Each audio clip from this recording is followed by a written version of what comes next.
Qui êtes-vous, Manuel Valls? On est allé voir un de vos amis qui nous répond.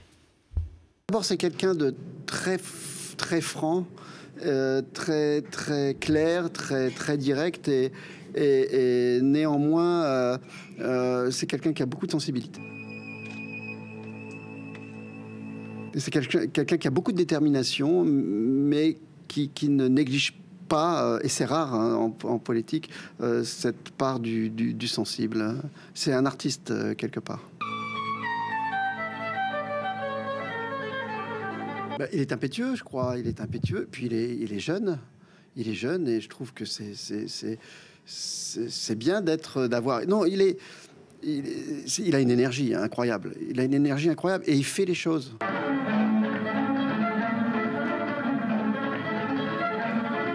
Je pense qu'il va y arriver. Il va y arriver et surtout grâce à ses origines. Parce que c'est quelqu'un qui s'est vraiment qui s'est fait tout seul. C'est une éducation spécifique et je crois qu'il a rien à perdre, quoi. Il a tout à gagner. Manuel Valls, vos origines, donc catalan, un père donc catalan, peintre, une mère suisse. Et vous êtes français. Je rajoute suisse italienne, Suisse italienne en plus. Et vous êtes français. Oui. Et comment ça pèse tout ça? Ou ça pèse pas? Je ne sais pas. J'ai décidé de devenir français. J'aurais pu rester espagnol, repartir en Espagne. Le choix de la Suisse ne se posait pas, même si c'est un pays où je compte beaucoup d'amis. Pourquoi c'est pas assez fougueux, la Suisse? Non, parce qu'on a été vraiment élevé dans le rapport à la Méditerranée. Et vous savez, la Suisse italienne, ce petit canton de la Suisse italienne a déjà presque des liens avec la Méditerranée quand il fait beau sur le lac majeur. Mais non, mais j'ai décidé d'être français. Et donc ce mélange de cultures, ces mélanges venant de mes parents, ce rapport à la France à travers, je vous le disais aussi, l'école, l'amour de la littérature française classique, de la langue française qui est magnifique et qui est un de nos principaux atouts, les paysages de ce pays qui apportent de l'apaisement. Il suffit de prendre le TGV qui vous conduit vers Lyon pour Marseille, vous traversez tous ces paysages, notamment je pense aux magnifiques paysages. À quel âge vous êtes mis à parler le français? J'ai dû balbutier comme tout le monde assez vite parce que j'ai toujours vécu en France. Je pense que j'ai eu quelques difficultés parce qu'on parlait à la fois catalan, espagnol et italien. Mais enfin, bon, je ne suis pas sûr que ça intéresse vraiment vos téléspectateurs. J'espère le parler correctement. Donc, tout cela m'a donné un amour profond de ce pays et je vais dire les choses peut-être différemment. Ce que ce pays m'a donné, et j'ai évidemment envie de lui rendre, ce qui explique en grande partie mon engagement politique, ce qui explique peut-être sans doute davantage ma candidature à l'élection présidentielle. Alors Didier Lockwood, dites-vous, Manuel Valls, c'est un artiste. Comment on peut être un artiste et à la fois un homme d'ordre? Didier Lockwood est profondément un artiste, mais je le dis dans mon livre. Il dit de vous. Non, mais Didier Lockwood est un merveilleux artiste et comme vous pouvez comprendre qu'ils disent de moi que je suis un artiste, ça me touche. Il le dit aussi parce que mon père était artiste peintre, parce que ma femme est violoniste, parce que je ne peux pas vivre sans la musique, sans la peinture, sans la littérature, parce que la culture, c'est ce qui devrait être la priorité des priorités. J'en parle dans mon livre Pouvoir. Je pense qu'il faut qu'à l'école, la culture soit de nouveau une priorité, le lien entre l'école et la culture, ce que Jack Lang et Catherine Tascave essayaient de faire au début des années 2000, qui n'a pas pu mettre en œuvre une certaine vision de la culture, parce que c'est l'atout de la France, pour résumer les choses. Et je dis dans le livre sur la sécurité que vous citiez tout à l'heure, que mon père était un artiste par toutes ses pores, par toutes ses pensées, par sa souffrance quand il réalisait ses tableaux, et en même temps, c'était un homme d'ordre. Il imposait de l'autorité. L'art, c'est tout à la fois. C'est la transgression, c'est lutter contre les règles et en même temps fait partie de notre ordre. Donc je pense qu'on peut à la fois prôner l'ordre et en même temps être profondément révolté et l'art permet cette révolte. Ce que vous appelez un ordre créateur. Oui, absolument. Mais peut-être essayons de ne pas tout mélanger. Mais enfin, en tout cas, dans le désordre le plus absolu et dans l'insécurité la plus effrayante, je ne suis pas sûr qu'il y ait toujours un ordre créateur. Et le surréalisme? Oui, bien sûr. L'absence d'ordre. Oui, mais regardons aussi les choses. Il y a un art aussi qui existe dans les quartiers touchés par l'insécurité et la pauvreté. Bien sûr. Et le rap, le hip-hop, le graphe de plus en plus, le slam, une forme de langage font partie aussi de cette culture, même si elle est parfois marginalisée, même si elle touche qu'une partie de la population, mais elle rentre de plus en plus dans les galeries d'art. Et tant mieux, bien évidemment. Je voudrais vous faire écouter quelque chose.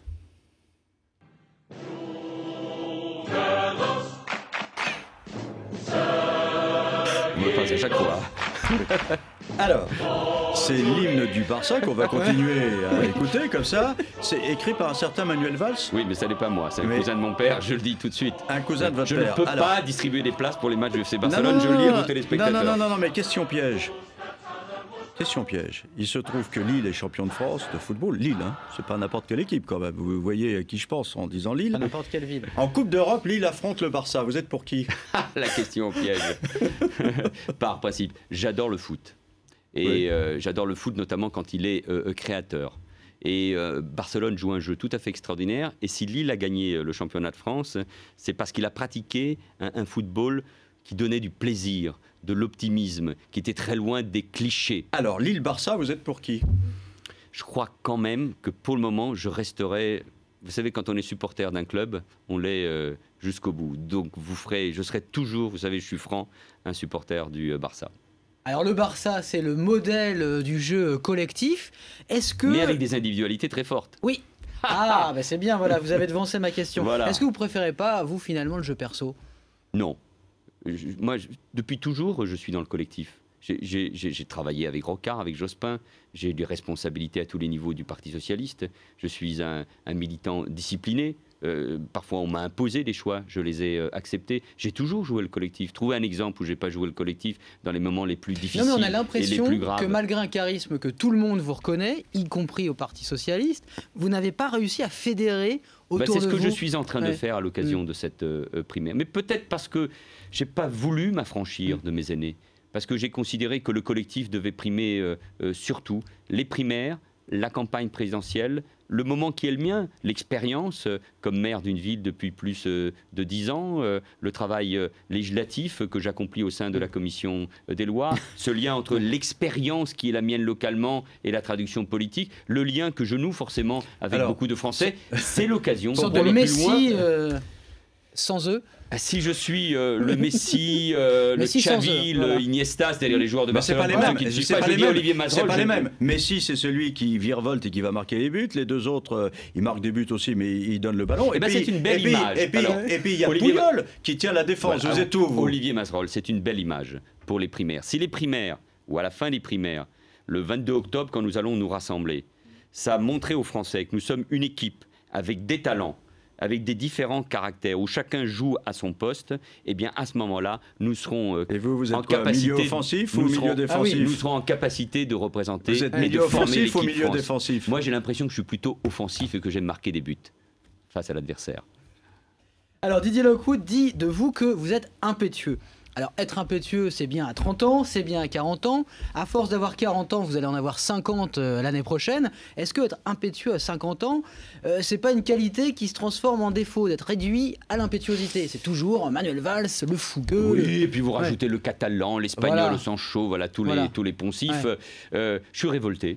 Oui, je suis révolté face aux inégalités. Oui, parce que quand je vois des gamins d'Evry ou de Corbeil ou de Courcouronnes qui ont réussi leurs études et qui ne trouvent pas un boulot, qui ne réussissent pas... Je me rappelle très bien de ce garçon et de sa sœur qui avaient réussi le concours d'HEC et qui ont mis plusieurs mois après leurs camarades de la même promotion à trouver un travail. Je suis révolté quand on habite un quartier où en fonction de sa couleur de peau ou de l'origine de son nom, qu'il y ait des discriminations. Eh bien cette révolte, franchement, les politiques français, hommes ou femmes, qui arrivent à la fin de leur vie, enfin, au pouvoir, épuisés, et qui ne font rien, et qui gèrent le pouvoir. Mais moi, j'espère que cette révolte, cette impétuosité, cette énergie, puisqu'il parlait aussi d'énergie, Didier, je l'aurai jusqu'à la fin de mes jours.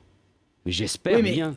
Si on regarde la Grande-Bretagne, David Cameron, à 43 ans, il est nommé Premier ministre. Bon, vous en aurez 50 en 2012. C'est vrai, mais les exemples des autres pays sont intéressants. C'est-à-dire que quand nous commençons à être crédibles pour une élection présidentielle, à cet âge-là, il y a des premiers ministres qui partent à la retraite en Angleterre, en Grande-Bretagne ou en Espagne. Et bientôt, peut-être, dans 4 ou 5 ans, un président des États-Unis. Pour vous, l'enjeu, ça sera donc de partir à la retraite après avoir été.